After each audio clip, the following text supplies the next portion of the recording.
Vivre indépendamment de la génitrice. Ouais, Vide, peur, angoisse de l'état, concernant l'état dans lequel vous allez la précipiter si vous vous épanouissez, si vous vous réalisez. Dans ça, quel c'est état que la bonne vraiment... femme va se ramasser? Ça,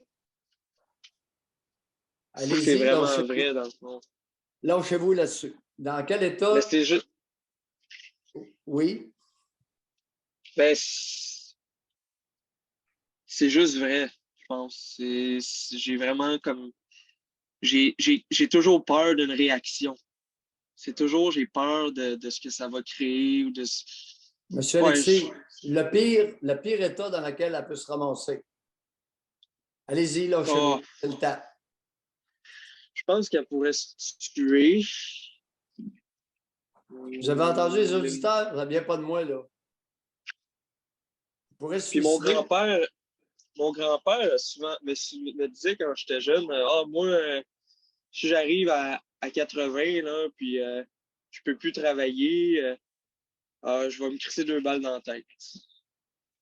Vous aviez quel âge quand le vieux cinglé vous racontait ça? Il n'était pas vieux à l'époque. Vous aviez quel âge la première fois qu'il vous a parlé de cette façon-là, l'innocent?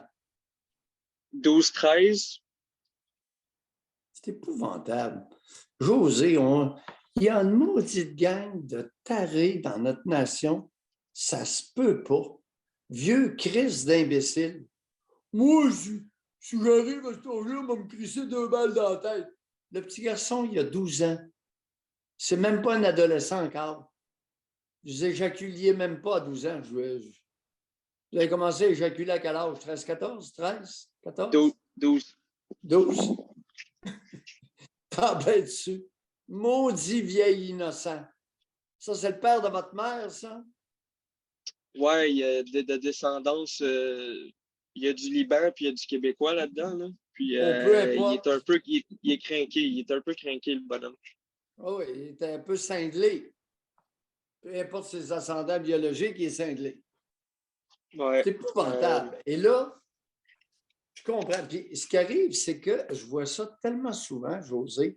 Là, écoute, je n'avais pas prédit. J'ai attendu qu'ils le disent. Ouais, le grand-père va me crisser 2 balles dans la tête.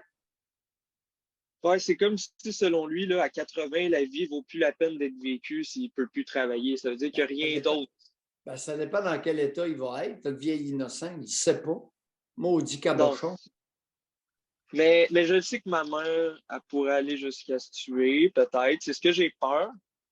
Puis c'est sûrement ça qui me tracasse en dedans tout le temps. Ça me perturbe, puis ça vient nuire. Monsieur Alexis, sa vie lui appartient. Correct? Ah ouais, ça c'est Sa vie lui sûr. appartient. Ça veut se faire la peau, c'est bien de valeur, ça ne vous regarde pas. Fait que vous, c'est de vous réaliser, puis advienne que pourra chez cette personne humaine. Puis hier, juste avant de dormir, j'ai fini.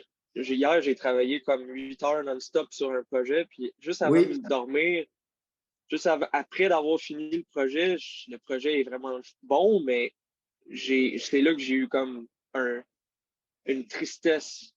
Je me suis Ouais. rendu compte à quel point j'ai Après perdu avoir beaucoup travaillé 8 d'années. heures, aviez-vous envie de vous masturber? Ben là, un peu moins, là, à cause j'ai l'impression que la cortisone descend un peu la libido, là, mais Ah, OK. Oh. j'ai toujours quand même envie de faire ça Ah, normalement, mais là, une bonne séance de masturbation, bon, on s'endort. OK? Vous êtes dans quel groupe d'âge, M. Alexis? mi-vingtaine. Mi-vingtaine. Excellent. Rappelez-nous un de ces quatre. Oui, merci, Doc. Bye.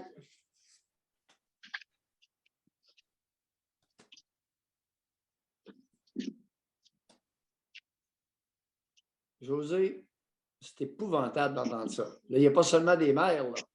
Le grand-père.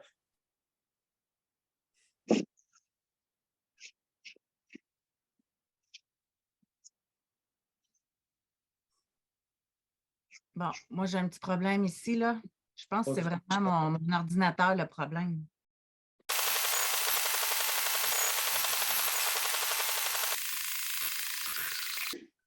OK. Bon, désolée, là. Non, non, Je c'est pense que j'ai pas... vraiment un problème avec l'ordinateur parce qu'avec mon iPad, ça fonctionne. Ça fait que je vais aller chez Apple tantôt, je pense. OK. Est-ce qu'on a quelqu'un qui veut lever la main pour pouvoir nous parler? Vous êtes bienvenus. Là, j'ai manqué le dernier bout, mais c'est donc bien fréquent, Doc. Si je reviens avec Alexis, là, c'en est, je ne sais pas comment l'exprimer, puis c'est pour ça que vous allez être bon pour m'aider dans ma réflexion, mais ce n'est une forme de domination du psyché de la part d'un adulte qui fait des menaces de suicide, d'insécuriser l'enfant, que ce soit le grand-père. Dans l'émission, on a entendu aussi des mères qui font ça à leur fils. Là, c'est le grand-père. Alexis a peur que sa mère passe à l'acte. Ça veut dire qu'il a envoyé des signaux. Là. C'est quoi ça? Des tarés. Des individus tarés qui font chanter leurs proches. C'est du chantage. C'est incroyable. C'est criminel. Tu n'as pas le droit de faire ça. Le grand-père, imagine, avec son petit-fils de 12 ans. Moi, si j'arrive à 80 et que je ne suis plus capable de travailler, moi, me crisser 2 balles dans la tête. Hey, le petit garçon, tu sais, il a à peine commencé à éjaculer, il est presque encore un enfant. Il débute sa puberté, puis il se fait dire des choses immenses. Tu sais, voyons, espèce d'innocent. Si vous entendez des choses comme ça, ramassez-les, ces caves-là. Ferme ta gueule, si tu es seulement capable de dire des idioties, ferme-toi là. Pense ce que tu veux, oui. Pardon? Dans votre bureau, là, c'est sûr que vous en entendez beaucoup de ça, mais l'impact que ça a chez l'enfant qui devient grand, d'avoir eu ces menaces de suicide-là de la part d'un adulte significatif, là. Dans le cas de M. Alexis, pas capable de se consacrer intensément à une tâche. Pas capable de travailler fort, toujours inquiet. Altérant son sommeil. C'est un genre d'impact direct, ça? Ben oui, ben oui. Ben oui. L'enfant a une inquiétude chronique. Il a peur que le grand-père le fasse. Il a peur que sa mère le fasse. Donc, il y a une partie de son psychisme qui n'est pas opérationnelle parce que envahi par une inquiétude. Qu'un criminel de parent, mère ou grand-père, lui a instillé à son insu. C'est épouvantable. La parole, ce n'est pas, autant que possible, ce n'est pas pour dire des idioties et des affirmations réduisantes chez l'autre, chez sa progéniture. En anglais, ils utilisent beaucoup « shrink », rapetisser le psychisme de votre progéniture. Et la mère qui fait ça à son fils ou le père à sa fille, ou dans ce cas-ci, y a-t-il vraiment une différence de genre? Un parent, une mère, un père qui fait ça à son enfant, c'est une façon de le garder tout pour lui aussi. Oui, ben oui, de le monopoliser. Et ça marche. C'est une façon de garder enfant, de mobiliser, d'utiliser. Vous savez, les enfants n'existent pas pour meubler nos journées, gang d'imbéciles. Voyons. Les enfants existent pour se réaliser dans ce qu'ils sont le plus possible. Puis on est là pour les accompagner.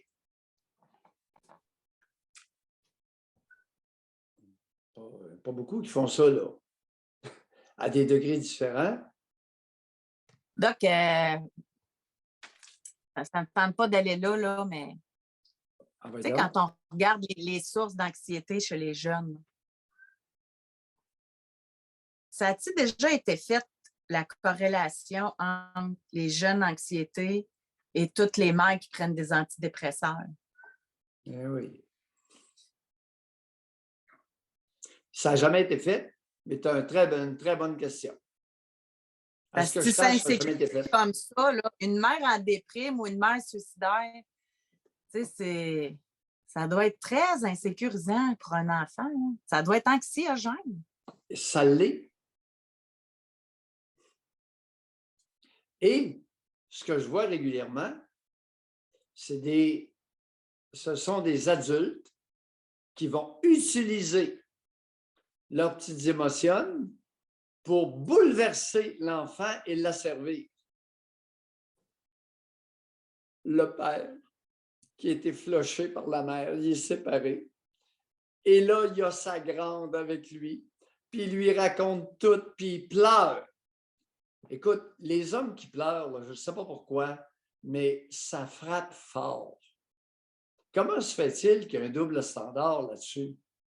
L'homme qui pleure, là, les adolescentes, ça les chamboule. Les petites filles de 8, 9, 10 ans, là, ça les vire en envers beaucoup plus que quand c'est une femme ou une mère. Je te dis qu'ils ont appris ça, les sacs à gosses. Ça chamboule plus les petites filles que les garçons. Là. Ben oui, aussi. Alors, le père qui pleure, puis se confie, puis c'est épouvantable, ce que ta mère nous a fait. Puis nous, écoute, la rhétorique est vraiment à entendre. Ce que ta mère nous a fait. Notre famille. Hey, la petite est dans tous ses états. Ça se rajoute aux raisons, encore une fois, des problèmes d'anxiété. Là. Ah oui, oui, oui. Ah, oui. Tu sais, Donc, si ça continue, je pense que la vie ne vaut même pas la peine d'être vécue. Ça, là, ouf. La jeune va nécessairement être médicamentée. Là. ben ouais. Tu me suis? Il y a des petites phrases clés dans notre Oui, ben culture que ça extrêmement anxiogène. Ça génère une anxiété, là, puis des états de panique et un trouble déficitaire de l'attention en classe. Quand le sac à gosse pleure, puis là, c'est rien. Il prend sa petite dans ses bras. Ben oui. Ben oui. Écoute, c'est pas à 3 pieds, là. Non, non, non, non. Puis c'est dans le lit. Ils vont Une dormir. chance hein? Une chance que je t'ai. Hey, la jeune, elle a 9 ans, puis elle a 10 ans. Une chance que je t'ai. Toi, au moins, tu me comprends. Elle a 9 ans. Plus capable d'étudier, les résultats scolaires chutent